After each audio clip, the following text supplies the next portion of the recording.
Greetings, and welcome to the 80 Level Roundtable podcast.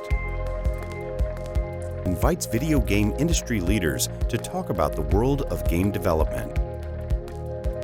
No topic is off limits as long as it relates to video game development.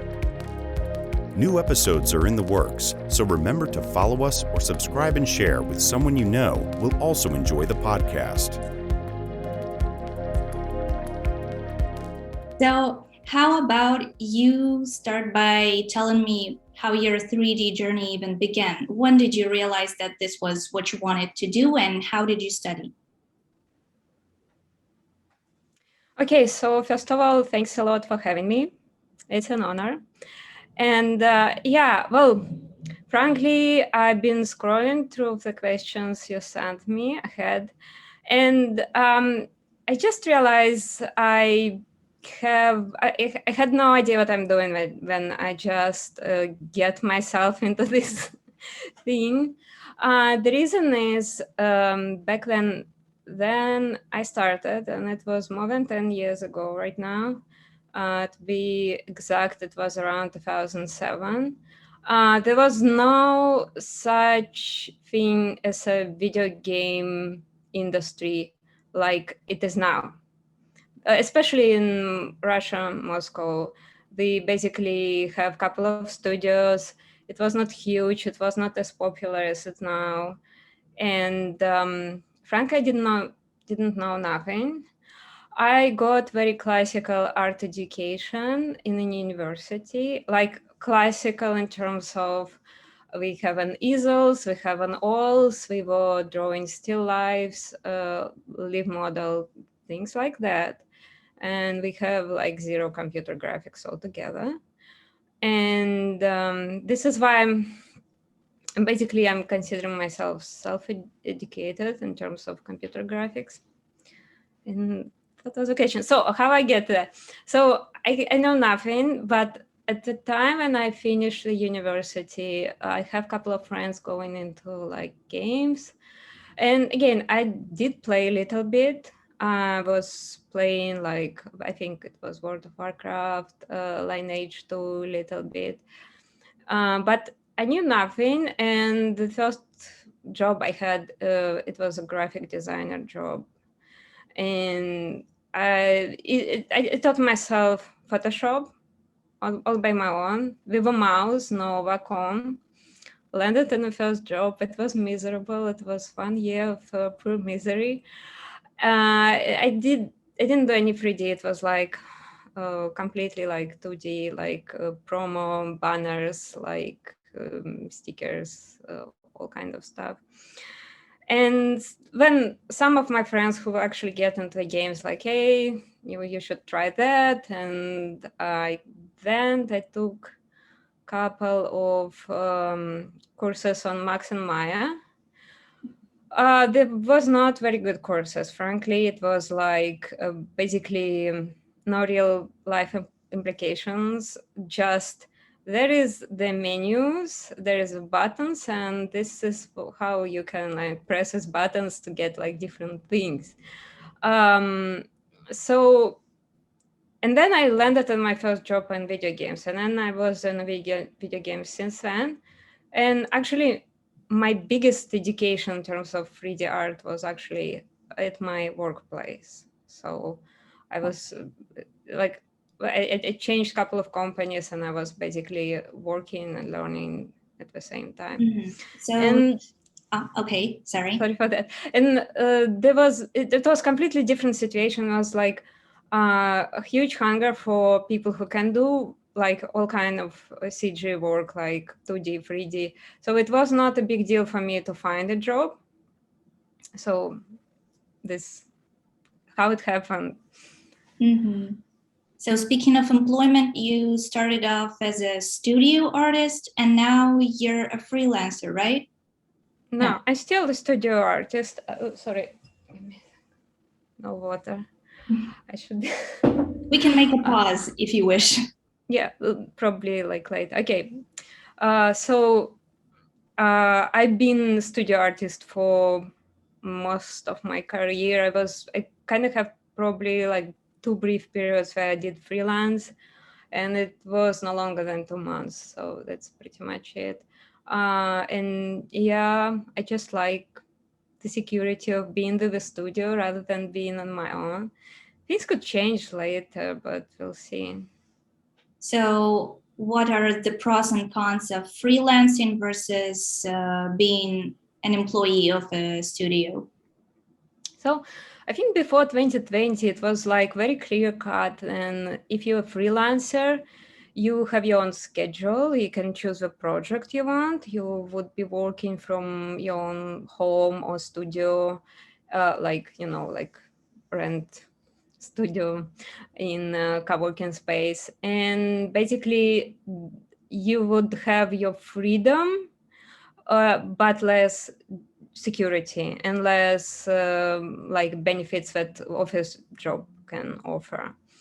And a job office job basically was like 10 to 7, go commute time, then be in an office, like have a lot of maybe not very interesting meetings and maybe less interesting tasks, and you don't really have to choose or switch between the projects if you would do on freelance. But you would have a security, you will have like health insurance, etc., things like that. But since COVID came in, we kind of probably have this line blurred a little bit. We'll see how it will go. If it would be more hybrid type of work from big studios, like you can work from home if you choose, or you can work from office if you choose, that might kind of change market, I guess, a little bit, and our understanding how those things work. But still, I mean, freelance is, I guess, for the brave and for people who don't mind to risk, or people who probably have some side income or like some savings that they can manage to have a gap in employment, stuff like this. I'm not very risk taking person, so I prefer to be the studio. I'm currently with the studio, although it's a different type of employment. I was working from home since 2019, so before it became fashionable. And yeah, but Moon Studio is unique in this case. At least it was unique before all that happened. All right. And how do you think has the employment process changed over time? Well, compared to when you were entering the industry, and how easy or how difficult is it to land a job today? What do you think about it, and what word of advice do you have for aspiring artists? So I feel for people who try to enter these jobs today, because it's become really hard from what I can see. But frankly, like, it's really hard to put myself in the shoes for someone who are looking for job right now. I basically was switching from company to company, like never have a real problem with new employment. But I have like more than years under my belt. It's I'm in completely different situation, and I also have a lot of friends in the industry. I don't know. The problem with general advice, like to give him, like, not knowing who is listening and what this person experience and what they are looking for, it's really hard. I like, I would love to avoid like generic advices like push hard, because frankly, at some point, maybe you should, and maybe at some point you should not. Like, I would say in general, maybe the good advice to look for like-minded people.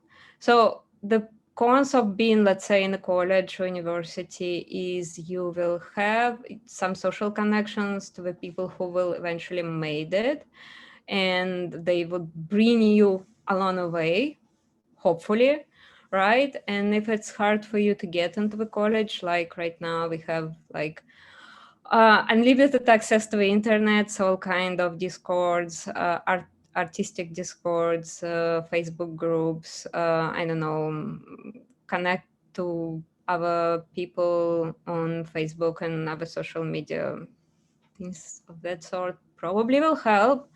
Who knows? I don't know. I also know people who have huge follow on Instagram and have trouble to find employment, which is, always puzzling. But Yes. yeah. So now I would like to ask you about the projects that you had previously worked on, like Jurassic World, Ori and the Will of the Wisps, and many others. So what was the most challenging one? Which one do you remember the most? Which one taught you the most? Can you discuss them a little bit? Okay, so I wouldn't discuss Jurassic Park by any means. I'm sorry. Sorry to my former teammates. I don't think this project of any significance. To be frank, it was mobile game. I think I would, from all the project I've been working, I would probably choose two that I proud to mention is obviously Ori and the Will of Wisps and Rainbow. And it's because those projects are made into the history of video games. Like literally everybody who is into video games heard about them or played in those games. And those are very different by any means, right? It's one is basically the co-op shooter, and another one is very very cute platformer. But yes, although my contribution in either is, I wouldn't consider them huge. It's still like very humble. But which of them was, which of my projects I've been working on was the most challenging? Probably I couldn't name one. Frankly, every project have good sides, every project have downsides. No, I would have trouble to say there was one that was really tough. Um, I probably would like. I only can say good things about them. That, for example, miraculously, I didn't spell it well. Anyway, excuse me, it's not my first language. Um, Rainbow team. When I just started in UB, they hired me to teach. They hired me to teach me a substance painter and designer. I wasn't working in the software at that time. And they said, "Oh, you have a great art skills. Come, we're gonna show you everything, and you will like. We just need like a good texture artist." And so I did, and I couldn't say it was challenging, but it was kind of, I don't know. Um, it's not, challenging is not a good word. It was like interesting, it was like very stimulating, but yeah, and I really grateful for them. I also like the first team that I joined and Yobe was, they had like this really nice approach of take as much time as you want, just make this your work perfect. And I till this day really grateful for those guys, because if anything, this is the best approach possible in video game industry. Then you're not required to do fast like character in 2 weeks and like texture in 2 days. But then people will tell you like take your time, put yourself together and do it perfectly. This is like just amazing approach, I think. But it's very rare, I have to mention, it's very rare. Okay, so overall, getting hired in the game industry is doable, but there are certain nuances that Well, you. obviously it's doable. It's not like, mission to the Mars. Of course, like, why not? I just think it's probably harder for somebody who entering profession in 2021 than for somebody who like me. But like, obviously there is a hope, and yeah, no. If you need some inspiration for your listeners, yes, yeah, obviously, like, don't give up too early. Don't give up too early. Yes, that's would be my always a good. general advice. Yeah. Okay. Also, what I wanted to talk to you about, you are the winner of the first place in the 3D category of the Game Challenge 2016, and the winner of the 2014 Montreal International Game Summit Art Contest. And you are now an NVIDIA Studio partner and a ZBrush Live representative. This is just a lot, and there was more on your art station. So how did all of this influence your career, and what do you consider to be your biggest win as an artist? Well, it's complicated because frankly, the first two game challenge and then before it was mix didn't influence my career at all because I been on a work visa back then. And there is not going into much detail, but when you have a work visa here in Canada, it's usually attached to your employer. And frankly, that making you pretty much unemployable for everybody else. And your employer know that, and they could really don't care about you, like pay you a decent salary, but this is pretty much it. So did I have any upgrade or new job because of it? No. But I was like in a very particular circumstances that probably not many people will find themselves in the future. What about other stuff? Yeah, obviously, uh, actually, working with pixel objects was really great pleasure and honor. And I also did a couple of beta tests with them, and it's always cool to know about new feature before everybody else.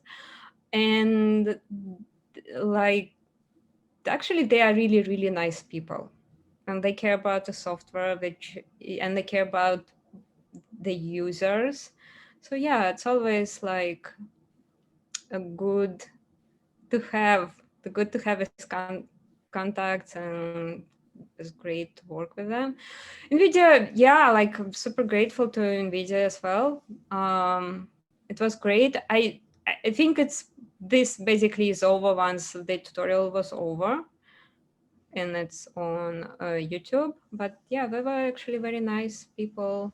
Also give me enough time because I was always busy with my day job, so it took longer than expected to have this tutorial out, and I was like super patient with me.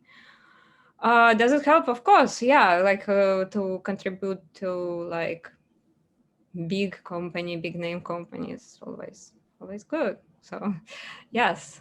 In general, about challenges, if you're somebody who's just studying and want to enter a profession, I think it's great, frankly. It would give you like visibility, promotion if you will get into any place of honorable mention. But I would say be mindful of your time because those can be really time consuming. And I would say I would not recommend for people who have a full-time job to try to attempt this. Okay. And my final question would be, can you talk a little bit about what you are working on right now? What maybe you're planning for the future? What is there to expect from you? Oh, hopefully great things, but we'll see because I usually have a couple of projects in making.